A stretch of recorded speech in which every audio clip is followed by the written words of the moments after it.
tyč. Tak, pódium je vaše a já předám slovo dnešnímu vůdci. Dobrý den, děkuji za slovo. Oddíl Kensei, konkrétně 2 bojové umění, Jaido a Kendo, obě 2 původem z Japonska. Náš oddíl cvičí na Libuši v Praze na škole meteorologická a teďka vám ukážeme cvičení japonských sestav s mečem a bojové umění Kendo, kontaktní Kendo s bambusovým mečem. Kyotsuke shoumeni. Hej!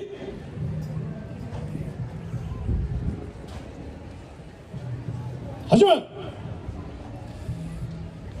Tak já vám to trošku přiblížím. Součástí bojových umění na začátku i na konci je zejména etiketa, takže pozdrav vám, kdo se na nás díváte, i pozdrav meči, díky kterému se rozvíjíme. Vpředu cvičí naši členové Jaido, což je bojové umění s mečem, vzniklo jako potřeba okamžité reakce, vytasení a rovnou zásah soupeře. Předvedeme vám 5 krátkých sestav a vzadu kolegové cvičí Kendo, kontaktní umění, které má techniky původně z japonského boje na bitevním poli. Mají na sobě chrániče, které jsou odvozeny od původní japonské zbroje, i když ji připomínají pouze vzdáleně. Vepředu kolegové mají meče, které se dnes jmenují Jaido. Začíná se s cvičnými meči, které nejsou ostrý, a potom se následně přechází na ostré meče.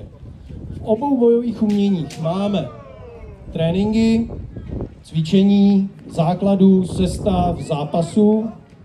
Následně se v našem bojovém umění pořádají i zkoušky. Žákovské stupně jsou stupně Kyu, pokročilé stupně jsou stupně Dan a také pořádáme závody. Cvičení Jaido, což je sestavy, které vidíte v popředí, tak máme závody na národní úrovni, mezinárodní úrovně a nejvyšší soutěž v Evropě je mistrovství Evropy. Vyšší soutěž nemáme a do toho ranku Evropy patří i země s přesahem, jako jsou některé země Dálného středního východu i Afriky. Kendo v zápase, který vidíte vzadu, máme u nás v republice i soutěže na úrovni národní pohár, mistrovství republiky, ze kterých se nominují zápasníci na mistrovství Evropy, které se pořádá 2krát za rok, a 3. ročník je vždy mistrovství světa, kde se sjede celá populace světová kenda. Nutno říct, že kromě jednoho případu za 50 let, kdy se mistrovství světa pořádá, vlastně to mistrovství světa nevyhrál nikdo jiný než Japonci typicky.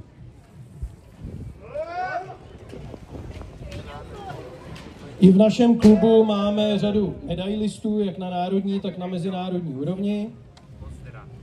Naše závodění nebo závody nejsou vyloženě cílem toho bojového umění. Je to jeden z prostředků, jak si ověřit, jak jste na tom, jestli zvládáte psychicky prostředí, které je vypjaté, jestli zvládáte to, co cvičíte v poklidu mysli, v klidu tělocvičny před veřejností. Kendo, zápas, který vidíte vzadu, je vhodný i pro děti na naší úrovni zhruba od 8 let až 10 let. Horní limit jaksi není.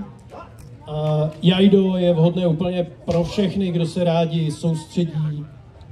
Tak shoumeni. A jdeme. Tak.